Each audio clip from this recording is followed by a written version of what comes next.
Camera Raw has several different tools for correcting lens distortions, adjusting the perspective, and cropping and straightening images. Let's take a look. I'll select this small house and use Command R on Mac, Control R on Windows to edit in Camera Raw. Now, depending on the quality as well as the focal length of the lens that you use to capture the image, you may or may not see very much distortion in your image caused by the lens. Typically, the distortion is much more noticeable if you're using a wide angle lens, and it gets worse in high contrast areas along the edge of the file, as well as with a less expensive lens. So let's look under the histogram here at the EXIF information. We can see that this was captured with a 24 millimeter lens, so it's relatively wide angle. I'll use the optics panel and let's zoom into this area here. We can see the misalignment of pixels where we've got this green line going down the side of the mountain in this high contrast area, and on the other side it is magenta. In order to remove that, all we need to do is enable the remove chromatic aberration. All right, let's zoom out. And now I'm going to apply the use profile correction. And you can see that Camera Raw is removing the distortion from the lens. And if I use the disclosure triangle right here, we can see that because Camera Raw can read the EXIF information in the file, it knows which camera make and model was used to create the photograph, and it applies the correct profile. All right, to correct the perspective of an image, we'll want to use the geometry panel. There's a number of different upright modes which will automatically correct the image. So there's the auto option, there's also a level option. Then there's the vertical option. So it's going to concentrate more on the vertical lines in the image. And then we have the full option here. We also have this guided option, and if I select this, now I have more control because I can drag up to 4 different guides in my image in order to correct the perspective. So I'll start over here on the left-hand side, and I'm just going to use these boards as reference. This is a pretty old building, so I'm not quite sure if those boards are actually straight, but I'll drag out one and then click and drag out a second one. Now, I can either enable the loop option over in the panel, or I can hold down the Option key on Mac or the Alt key on Windows, and that's going to temporarily view the loop. And you'll notice that, well, I'm moving my cursor, but when you've got the Option or the Alt key held down, it's going to slow down how fast the cursor moves so that you have more precision. All right.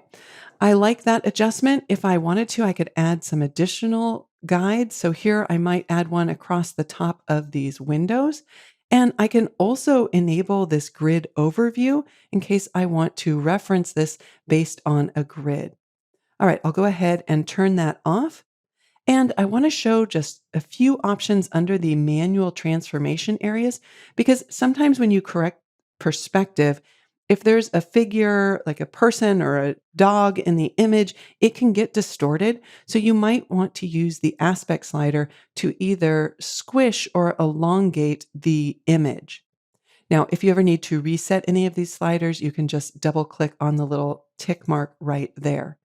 You can also scale your image up or down, as well as offset it left or right or up or down. All right, I'll go ahead and just reset all of these for now. And let's switch to the crop tool in order to crop our image. We can see that the aspect ratio is set to as shot by default, but we can select from a variety of different preset aspect ratios, as well as create our own custom aspect ratio. For now, I'll choose 4 by 5.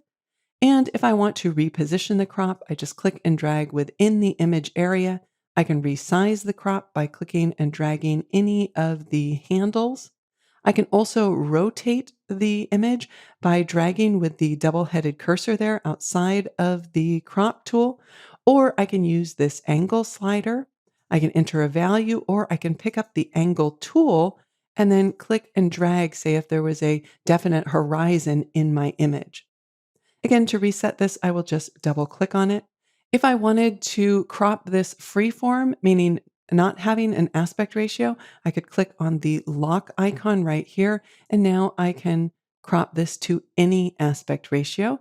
If I need to flip the orientation, we can click on this icon right here or just tap the X key.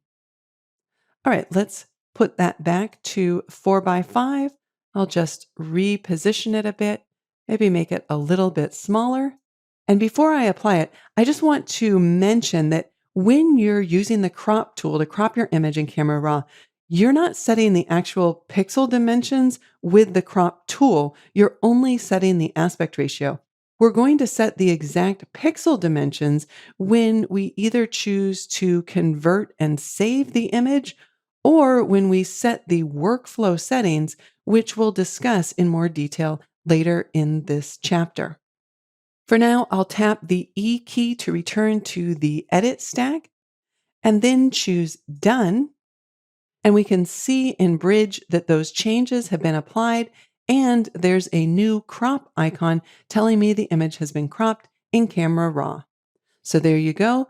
Some quick tools for correcting lens distortions, adjusting perspective, and cropping and straightening images in Camera Raw.